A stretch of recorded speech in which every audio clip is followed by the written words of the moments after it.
Boa noite, Nelo. Boa noite aos nossos ouvintes a partir de agora. Boa noite e bem-vindos aos nossos internautas que nos acompanham a partir de agora pela Jovem Pan Online, o rádio com imagem. Hoje nós vamos falar sobre um assunto importante, a organização financeira. Nessa quarta-feira é o último dia para as empresas depositarem o 13º salário dos funcionários e muita gente já está planejando o que vai fazer com esse dinheiro extra, pagar dívidas, comprar bens. Nós vamos conversar com um especialista em educação financeira da Monefit, Antônio De Júlio.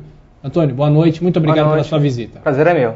Bom, 13º cai na conta dos brasileiros. Chegou. E as pessoas que têm dívidas. O melhor é pagar dívidas, quitar dívidas. Qual que é a palavra de ordem a partir de agora para quem recebe esse dinheiro extra? Certo. Eu vou fazer o seguinte, eu não vou dizer o que é melhor ou o que é pior. Eu vou fazer uma simples matemática básica. Se eu hoje empresto meu dinheiro para um banco, que o meu banco emprestar dinheiro para uma terceira pessoa, o banco me paga cerca de 0,5%, 0,6% ao mês por esse empréstimo, ok? Se eu vou pedir dinheiro emprestado ao banco, de alguma forma, as formas mais comuns, mais fáceis, cheque especial, cartão de crédito, o banco me cobra de 10% a 12% ao mês. Então, a pergunta que eu faço para os ouvintes, o que é melhor? Dever 10% ao mês, pagar 10% de juros ao mês, ou quitar essas dívidas e ter um sono tranquilo e começar 2012 com o pé direito?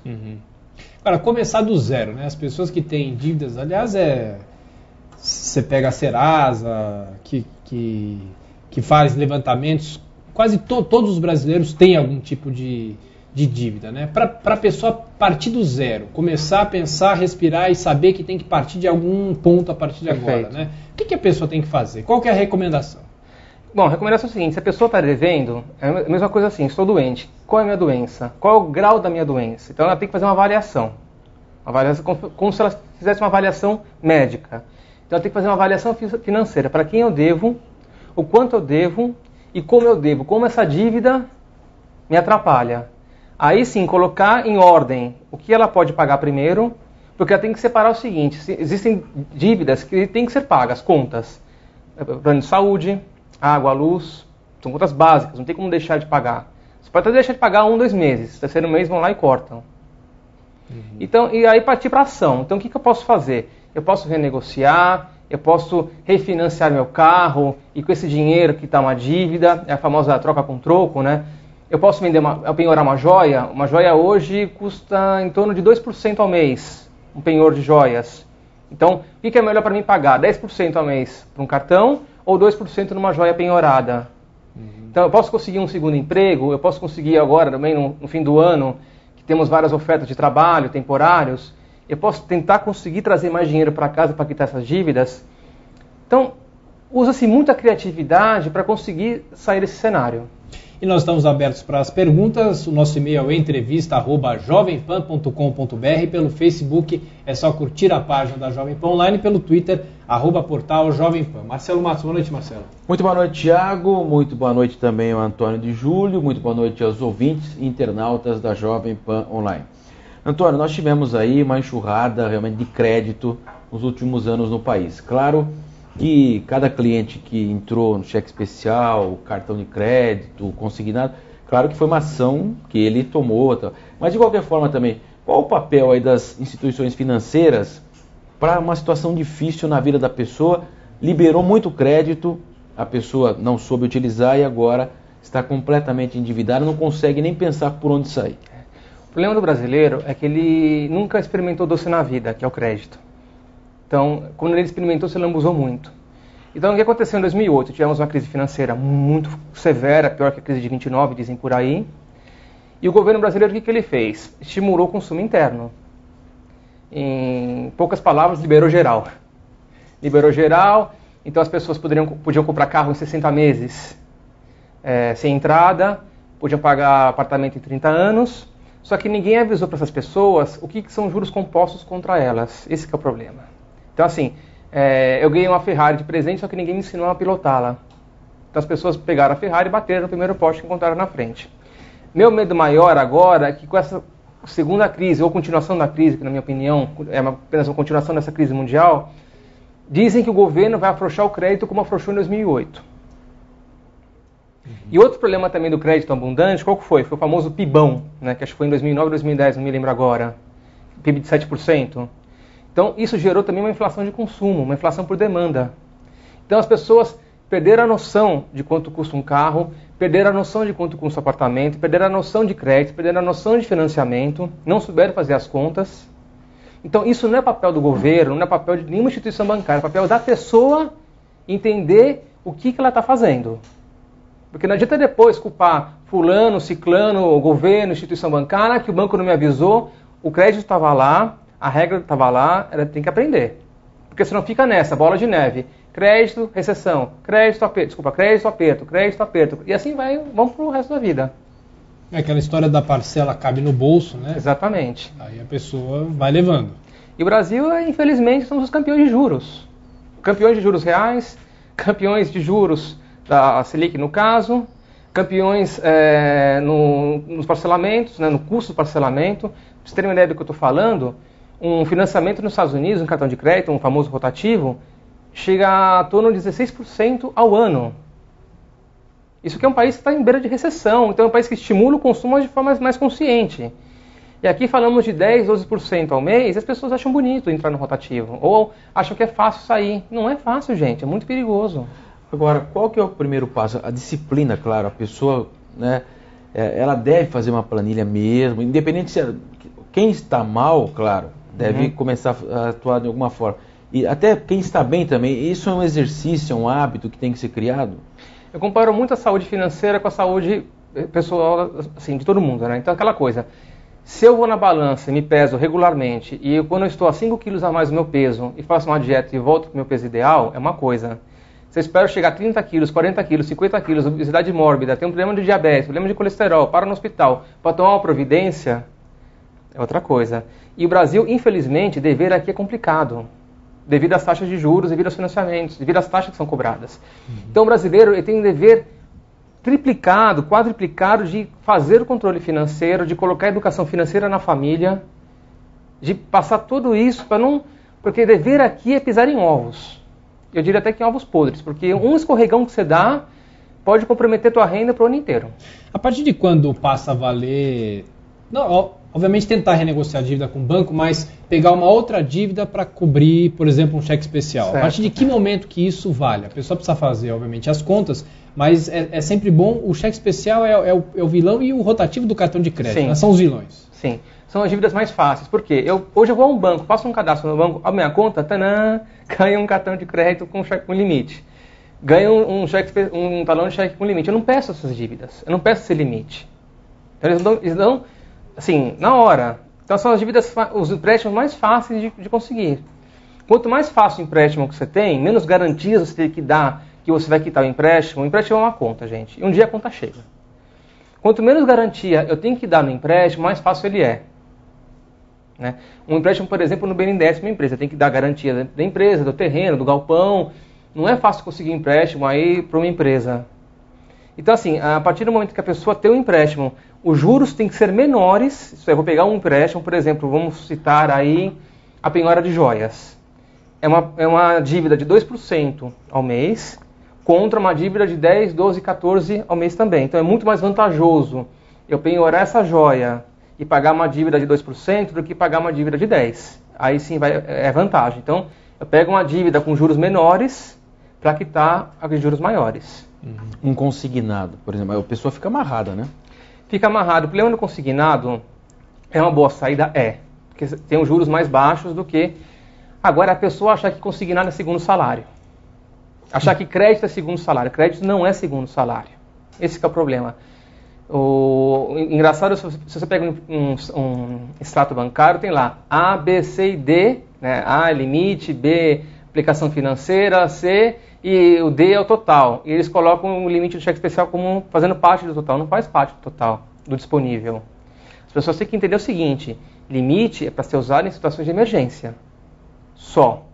Usou, teve um escorregão, um reparo de emergência, um acidente na família, o carro quebrou. Quita-se esse empréstimo o mais rápido possível. Não use isso como segundo salário porque a conta é cara. E a quitação de um empréstimo, a pessoa tem que ter um abatimento de juros, né? As instituições financeiras trabalham com isso, né? Você quer antecipar o pagamento desse empréstimo. Depende muito do contrato. Tá? Então, assim, interessante, todo mundo que vai fazer empréstimo, leia a regra do jogo. Tá? É que nem futebol. Futebol tem 45 minutos, ali não dá para você jogar 30, tem que jogar os 45. Tem que ler a regra do jogo. Tem alguns empréstimos que uns amigos meus fizeram, queriam quitar, a pessoa falou assim, pelo contrato você não pode quitar.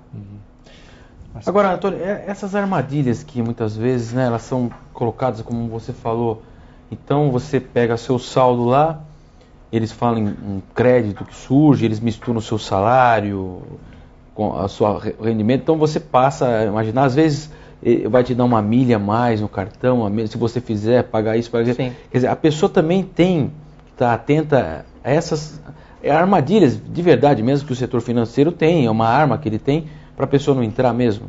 Eu diria assim, a armadilha é um tom muito pesado, eu diria assim, maquiagens marqueteiras. Né? Então assim, eu conheço uns cartões, por exemplo, que são engraçados, né? Chega para você falar que são engraçados, por quê?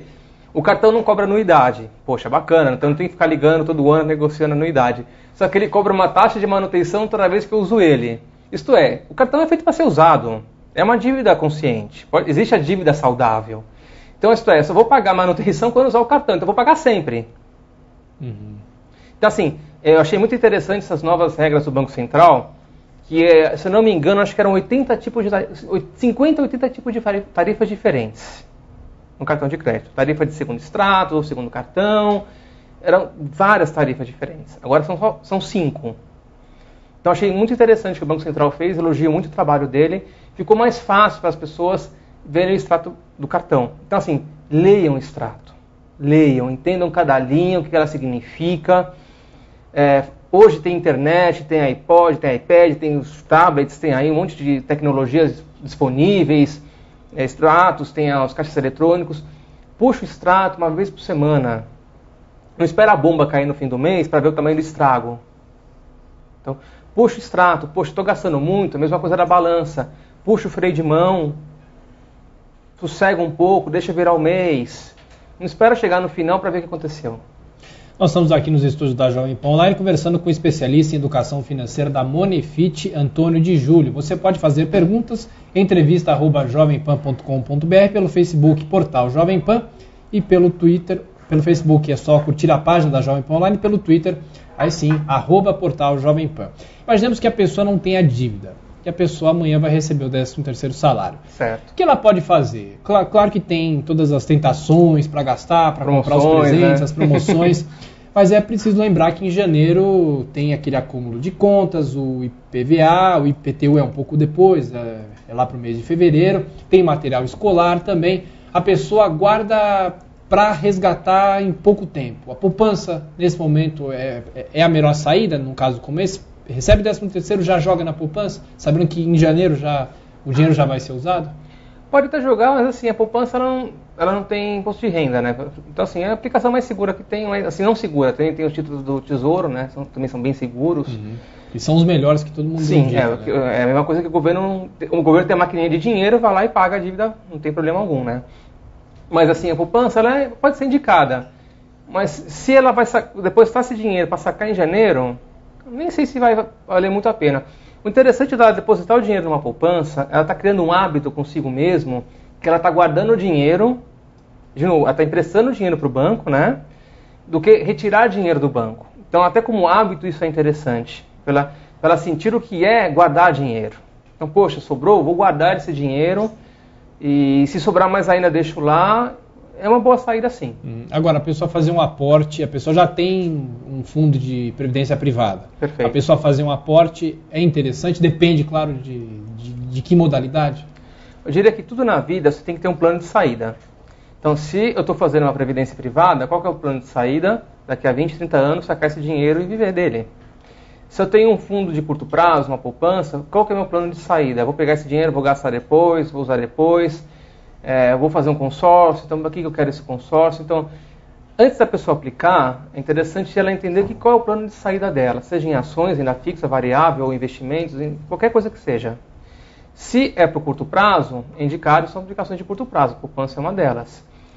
Se eu posso deixar esse dinheiro 2, 3 anos parado, O Tesouro Direto agora permite aplicações a partir de R$30 a partir de 2012. Então, o governo também está facilitando as aplicações de Tesouro Direto. Isso é bem interessante, elogio muito essa atitude do governo. Então, assim, eu comparo que um banco é como se fosse um restaurante ter um cardápio. Então, a pessoa lê esse cardápio, entender, né, conversar com o dinheiro dela, entender o que ela tem que fazer com o dinheiro dela e dar o melhor fim para ele. Agora, Antônio, ainda nessa questão de cheque especial, de cartão, como o Thiago falou, está chegando o 13º, o que a pessoa deve imaginar? É mais fácil ela quitar, negociar até com a financeira de cartão, ou é mais fácil ela negociar com o banco dela para reduzir a dívida dela? O que você recomenda? Deixar o cartão, acertar o cheque especial? É o que eu te falei, tem contas que não tem como deixar para frente, muitos meses, por exemplo, conta de água, luz, contas básicas, né? Quanto mais tempo ela deixar essa dívida rolar, mais os juros no Brasil, né, de 12%, vão agir contra ela. Então aquela coisa, estou gripado, não espero virar uma pneumonia. Vou lá, vou fazer a medicação, tratamento. A melhor coisa é a humildade. Tá? Chegar no banco, banco, instituição financeira, falar, olha, estou devendo, eu quero quitar essa dívida, eu quero renegociar, o que vocês podem fazer por mim? Vou sentar, o gerente, é a melhor coisa que a pessoa pode fazer. Uhum. Agora, Antônio, tem aqui um exemplo, a nossa ouvinte Cláudia da Vila Mariana. Ela tem duas dívidas. Uma do cheque especial, juros 8,95% ao mês. E ela tem um empréstimo pessoal, 7,5% ao mês, esse empréstimo 12 meses, média de R$300 a parcela, e ela já praticamente pagou quase, assim, a dívida já está quase no fim. Tá. Ela vai receber o 13º. Qual que é a saída? O juro do cheque especial é um juro mais alto, só que esse outro empréstimo falta muito pouquinho. Qual que é a recomendação num caso como esse? A pessoa que tem duas dívidas, que é muito comum. Sim, né? Com certeza. O problema é o seguinte, ela não quitou a dívida. Então a dívida está ativa, ok? E eu acredito que num empréstimo, eu acredito que ela fez um contrato. Então, o que vai acontecer se ela romper o contrato? Quais são De novo, ela tem que ler a regra do jogo, né? Tem que ler o contrato. O que vai acontecer se ela não pagar esse empréstimo? Então, tem uma multa, não sei se tem multa. O cheque especial ela pode rolar, pagar um mínimo ali, até Deus dará, até quando puder. Então, assim, a dívida do empréstimo não está paga. Se ela tem o dinheiro da parcela guardadinho ali, o que sobrar ela pode aplicar no cheque especial. Mas, infelizmente, ainda... Juros por juros é quase a mesma coisa. 7,5 e 8 é 6 por meia dúzia. Quase a mesma coisa. Quase a mesma coisa, não muda nada. Então, o que eu faria, primeiro é cumprir o contrato com o empréstimo. Uhum. Paga ou antecipa esse empréstimo. Exatamente. Uhum. Antecipa, e se sobrar alguma coisa, pode até usar no cheque especial. Aí que tá, se tiver vantagem na quitação do empréstimo, por exemplo, se falta poucas parcelas, se falta pouco, não acredito que haja muitas vantagens. Então, é aquela coisa, sentar e negociar. Uhum. Então, se faltam poucas, não acredito que vai haver muita vantagem. O que é esses poucas? 2, 3, 4 meses? São poucas parcelas. Tem que ver isso também. Então, eu que faria? Continuar o compromisso dela com o empréstimo e o que sobrar vai para o cheque especial. Uhum. Antônio, antes da gente começar a conversar, né, a gente estava falando... Hoje você atua muito nas empresas, o foco nas empresas. Eu gostaria que o senhor falasse desse peso na dívida da pessoa, na produtividade dele como funcionário. Quer dizer, a preocupação que hoje as empresas, principalmente as mais modernas, elas focam e aí abrem uma atuação para você aí, tem emprego seu. É que é o seguinte, outro dia eu fiz um artigo intitulado assim, Sonho dos consumidores, pesadelo das empresas. Então, o mundo é feito de sonhos. Então, eu sonho com um carro melhor, eu sonho com uma roupa melhor, eu sonho com uma viagem melhor. E as pessoas fazem dívidas para conseguir esses sonhos. Né? Aí o que acontece? Aperta, né? A dívida aperta. Para quem que eu vou correr? Para pai, mãe? Não dá. Então, eu vou correr para as empresas. Então, o RH das empresas, eles têm um problema que acaba virando um banco. E isso... se eu tenho um problema financeiro em casa grave, isso interfere na minha vida afetiva, isso interfere na minha vida profissional, eu produzo menos. Existem empresas que não contratam pessoas que estão com o nome sujo na praça. Então, a pessoa pode ser um ótimo profissional, um excelente profissional, mas por um descuido de alguém na família dele, ou dele mesmo, financeiramente falando, e ele perdeu o emprego, ele pode ter a carreira prejudicada devido a esse tropeço. E aí o que acontece? As pessoas vão para o mercado de trabalho, né? Olha como a dívida interfere na sociedade. Não é só devo, não nego, pago quando puder. A pessoa está endividada, ela tem contas para pagar, ela aceita trabalhar por menos. Então aquela coisa, poxa, tenho seguro-desemprego, tenho uma reserva curta, não consigo uma realocação no mercado de trabalho, o que eu faço? Pego outros serviços, outros empregos, me sujeitando a pagar menos. Então, contamina o mercado de trabalho. Então a empresa hoje tem que manter o foco. É difícil conseguir bons empregados, né? Hoje o Brasil está em pleno emprego, todo mundo fala que é difícil conseguir bons funcionários, e manter esse funcionário trabalhando a 100%. Porque a empresa precisa dele. O combustível da empresa é o funcionário. Para manter a máquina, porque a competitividade, todos esses fatores interferem. E a própria empresa paga uma consultoria para orientar esse funcionário, é isso? A ideia é a seguinte, a empresa investir na educação financeira do funcionário, né? Porque é importante, assim, inclusive é até bom, porque a empresa hoje ela dá muito valor, eu acho muito legal isso no Brasil, ao bem-estar do funcionário. Então, a própria OMS, né, ela define bem-estar como 3 pilares: social, físico e mental. Então, as empresas estão enxergando o bem-estar do funcionário hoje como um conjunto de fatores. Não só, antigamente era tendinite, era um problema mais de ordem física, agora estamos preocupados com a ordem mental também do funcionário, com o bem-estar dele. E no bem-estar também está um pouco incluso a educação financeira. Antônio, uma outra dúvida: quem não tem dívida, eu digo dívida de cheque especial, de cartão de crédito, mas tem financiamento, por exemplo, financiamento imobiliário, financiamento do carro, se não for leasing, é interessante a pessoa antecipar ou pelo menos amortizar o saldo devedor com o que chega do 13º agora? Sim, é bem interessante. Um carro hoje que você financia em 60 meses sem entrada, você acaba pagando 2, 3 carros, né, no final do financiamento, fora isso com depreciação do veículo também. Um apartamento chega a pagar 2, 3 apartamentos. Então, é interessante o seguinte, ela tem que entender, na hora que ela for fazer o financiamento, ela perguntar para o corretor, perguntar para o profissional, se ela puder pagar, antecipar parcelas, quais são os benefícios que ela tem. Então, gente, comprar um apartamento, comprar um carro, é mais complexo do que a gente imagina, também se for a prazo. Quais os benefícios que eu vou ter se antecipar essas parcelas? Um benefício eu já tenho, que é não pagar juros. Mas eu posso ter benefícios maiores quanto a isso, né? Então, o que está... conversar antes de adquirir imóvel, se tiver uma oportunidade de quitação de parcelas, quais são os benefícios que eu posso ter também? Porque normalmente um financiamento imobiliário, imagina um apartamento que o financiamento foi de 100 mil reais. Aí se eu chego com 10 mil, aí eu passo a dever 90. Exatamente. Né? Mas aí você tem talvez, ou você pode reduzir o prazo e ter a mesma parcela mensal, ou você pode reduzir a parcela. Isso é interessante também. Sim. Eu posso, por exemplo, ter alguns planos que permitem você manter o prazo e reduzir o valor da parcela, ou geralmente você quita de trás para frente. Você quita da última para trás, né? Assim que funciona. Agora, no caso do leasing para veículo, ele nem pode antecipar, não é isso? Em geral, o leasing não pode. Fica mais amarrado. Quer dizer, amarrou de vez, né? Amarrou de vez. Faz aí quando vai fazer... Casou, né? Casou com a dívida, literalmente, né? Casou. Nem quitar pode, né? Casou. Tem que ter atenção, então, também na hora de conhecer, porque, claro que às vezes o leasing é mais vantajoso financeiramente num primeiro momento, no financiamento, e isso o mercado regula. Quando a pessoa senta lá à mesa, dificilmente faz um cálculo apurado, parece que é bom, mas ao final das contas... O interessante é o seguinte, é fazer a lição de casa antes de ir na loja. Antes de ir à loja. A loja você vai escolher o modelo do carro que você quer, os opcionais que você quer e quanto você quer pagar num carro.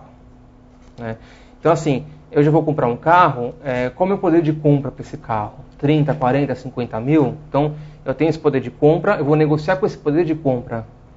As pessoas chegam na loja e que elas fazem? Eu quero um carro 1.0. Pô, mas um pouquinho a mais você leva 1.4. Um pouquinho a mais você leva 1.4 completo. Daqui a pouco a pessoa sai com 1.6 completo e acontece. Não, isso acontece uma reforma de imóvel, compra de imóvel, né? Não, por que você não usa tal piso? É só R$10 a mais o metro quadrado, só que quando a pessoa faz o cálculo, aquilo representa muito. Representa muito. E a função, gente, as lojas, elas não são vilãs, tá? A loja é uma empresa, a mobiliária é uma empresa que visa o lucro, tá? Não são vilãs, elas não são as culpadas. As culpadas somos nós que não fazemos a lição de casa antes de ir à loja. Antônio, só para a gente terminar, você disse que a vida é feita de sonhos, né? Perfeito. E agora, no fim do ano, a gente vai ter a Mega Sena da virada, pelo menos 120 milhões de reais. 120 milhões. A pessoa que ganha isso, imagina que a pessoa... Se ela ganhar sozinha, se ela puser na poupança, quanto que ela tem de rendimento por mês? 120, 10% dá 12, 1 milhão, acho que dá uns 250 mil por aí. Tá bom, né? Dá pra pagar as contas, né? Acho que dá pra viver, né? Salário de jogador de futebol, então, né? Exatamente, sem jogar, né? Sem problema de contusão, peso, né? Sem problema de não precisar marcar gols 45 no segundo tempo. Verdade. Antônio, olha, muito obrigado pela sua gentileza, pela visita, pelos esclarecimentos. Com certeza as suas dicas ajudaram muita gente. Muito obrigado. Eu agradeço pela oportunidade. Nós conversamos com o especialista em educação financeira da Monefit, Antônio de Júlia. Você ouvinte, a partir de agora na nossa programação esportiva, e você internauta, continue sempre conectado aqui à Jovem Pan Online. Boa noite, até a próxima.